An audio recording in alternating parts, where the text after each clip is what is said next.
everybody. My name's Mike Wymore, and I'm here today. We're going to be doing a sweat lodge. This here is Jake Goins, and I have a few questions for him today. It is November 3rd, 2019. I hope everybody's having a great day. So, Jake, who are you? I'm Jake Goins. I live out here.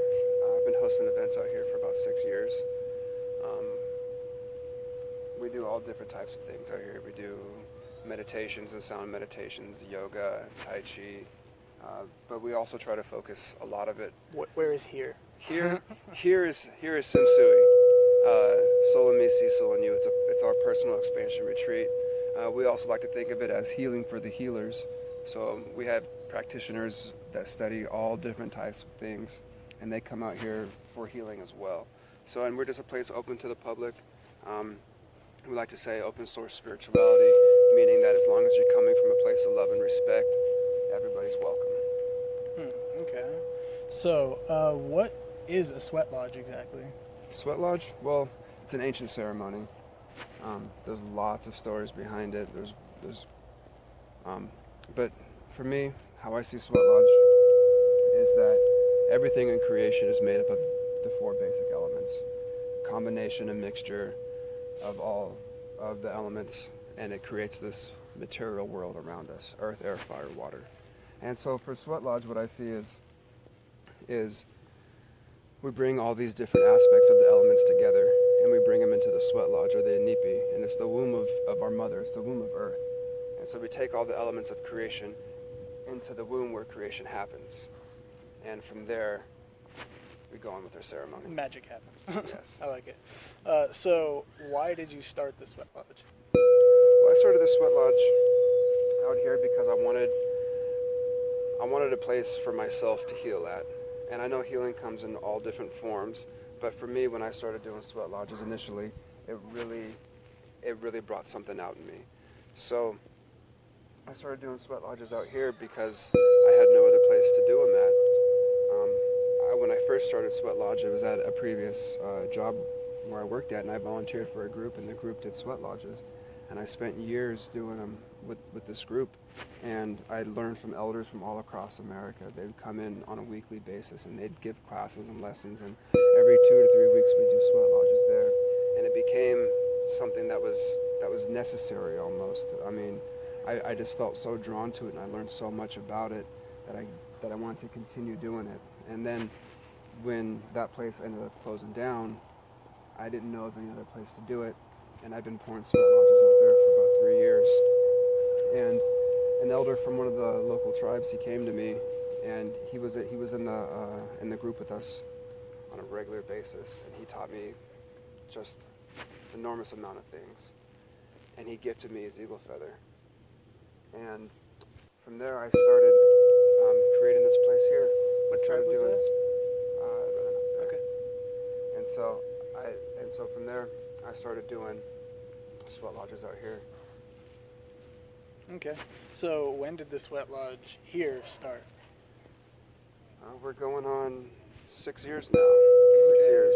We did our first sweat lodge on New Year's Day 6 years ago. It'll be 7 years this January. Okay, January right 1st. 7 years. I like it. So, how did you learn of the sweat lodge? You kind of mentioned that a little bit before, just to give like a brief, Okay. like, where was the first time you Well, ever even thought of the sweat lodge, I guess? I had never heard of a sweat lodge, and I used to work at this place that was a juvenile institution, and I started there as an on-call staff, and I needed hours, and somebody there asked me if I wanted to volunteer to be part of the cultural groups. And so, of course, I volunteered, and they assigned me to the native group. And I knew a little bit about the culture, but I had no idea about sweat lodge. And so within 3 weeks from there, I was in my first sweat lodge. I learned initially how to prepare for the sweat from the kids I worked with, because they sweat on a regular basis. And so within 3 weeks of volunteering for this group, I had fasted for 48 hours, only drank water, and I entered a sweat lodge with 26 felony convicted juveniles. And it was the most amazing experience of my life. And it changed me from day one. And I started learning, and I started growing, and I started researching, and I really just dove into it. And so now we're just kind of continuing this on, and I want it open for the public, and I want people to come here and experience this. And Okay, hold on. I got Okay. some more questions for those answers. Okay. Yeah. So, what are the health benefits of a sweat lodge? Of just doing a sweat lodge? Well, it could be compared to a sauna in a sense of the detoxification qualities that come from the heat and from the sweat. But the sweat lodge is not just about the physical healing, because, well, one thing that I like to tell people is that it makes your bone marrow sweat. You get done with a sweat lodge and it feels like you just jumped into a pool. Yeah. You're soaking wet. And you'll never be so dirty and feel so clean in your life. Dirtiest clean you'll ever feel. Dirtiest clean you'll ever feel, yes. Yeah. But I also think about it for different type of healing effects, as in healing for the mind, healing for the soul, for the spirit. You know, it's a place where you can let things go. It's a place you can show your gratitude. It's a place where you can open up and you can bring things into your life. It's the womb. It's the womb of mother. You know, and we're bringing all the elements in their raw, primal way into here. And we're collapsing and combining into wholeness or into balance, into unity.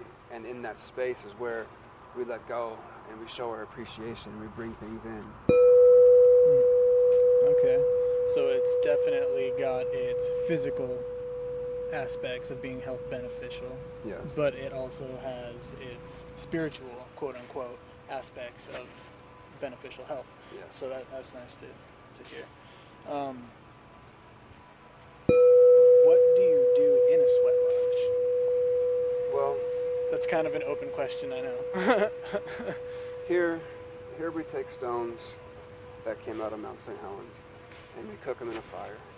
And then we take those stones and we bring them into the womb. And in the womb, we close the door and it's dark. We pour the water on it. And we combine and mix those elements all together. And how we've done it here is that we start off with gratitude, and everybody has space. We hold space for everybody, and whoever wants to speak aloud can speak aloud, and whoever wants to speak inside, we all hold space for them. But we start with gratitude and show appreciation for the things in our lives. And then from there we move on to things that we want to let go of. You know, things about us, about our personality, about our lives, about our habits, things that no longer serve us. And we create space and we let those things go and we give those things back. And we give those to those hot stones. And those hot stones, they can take those and they can transmute them and they can let those things go. And they let them go in a good way. They let them go with love, with compassion, with gratitude for them and for those experiences we've had. And so once we've given gratitude and we show our appreciation, and then we create our space, now we fill it. Things that we want in life. And it's not about tangible things. It could be, but it's not about tangible things. It's about states of being and states of mind that we want to have. It's about healing for ourselves, for our family, for our community, for our state, for our nation, for the whole tribe as one, all earthlings. Mm-hmm. Okay. So, you sing songs inside, Yes. right? Yes. Yeah. Yes, we sing songs. We have sound meditations. We have a sound bowl. We have different. You used to have a sound bowl. Yeah. Well, we'll have another one again. But we have sound bowl. We have didgeridoo because of Mikey now. Mm-hmm. We have drums and we have our voices. And so we do sing inside Sweat Lodge. We have certain songs we sing, and then we just make sounds and make noises and let things go. You know, animal calls. I mean, anything that spirit is calling you to project out, we do. Yes. Okay. This one is also an open-ended question. What do you most enjoy about the Sweat Lodge? I enjoy the space. I enjoy the feeling of wholeness. And I enjoy the ability to put myself back in that space when I'm no longer there. I enjoy the memory of it on my day-to-day, in my mundane life. I enjoy the ability to put myself back and feel that wholeness and that completeness and that balance, no matter what's going on. Mm-hmm.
is the disclaimer that you give during or before the sweat lodge?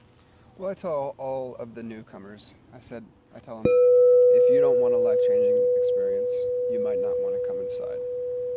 Because I know for me, the very first sweat lodge I did, it set me on a course. It set me on a path, and it changed my life. And it changed it for the better. And there's something to be said with that old cliche, ignorance is bliss, right? Mm-hmm. And just living the mundane and going, about the normal 3D business, it can be comfortable, right? It can be. I don't function on comfortability, So I tell people that come out here for the first time, if you don't want a life-changing experience, then you might not want to come in. So. I like it. So I never got that disclaimer. Just saying. I was in the pre-stages of the making. But so the last question I have for you is, what are your goals for Sim Sui? To change the world. Mm-hmm. First you got to change yourself, right? Grow yourself, let's say. First you got to grow yourself, and then grow your family, grow your community, grow your state, your nation, grow your world. I want this message of wholeness, balance, love, and unity. And the way that we all do business, the way we interact with ourselves, the way we interact with our family and others, the way we interact with the environment, the way we interact with nature, the way we interact with the universe, to be interacting through wholeness, through balance, through love, and through unity. And I think that, every time we do something out here, we're drawing that energy in and we're directing it towards that. And if I help you, you help somebody else, and they help somebody else, and they help somebody else. And pretty soon, everybody talks about how everything needs to change, how the world needs to change, the way we do business needs to change, the way we use resources needs to change. I agree. Everything about our modern civilization needs to change. How could I help facilitate that? In what small way can I start that? So my goals, I guess it's, take over the world. I like it. Yeah. One step at a time. One step at a time. Cool. Well, thank you. I appreciate it, cousin. Yeah, for sure, cousin. Thank you. Yes. And thank you guys. Have an awesome rest of your day. Mataki Oesa.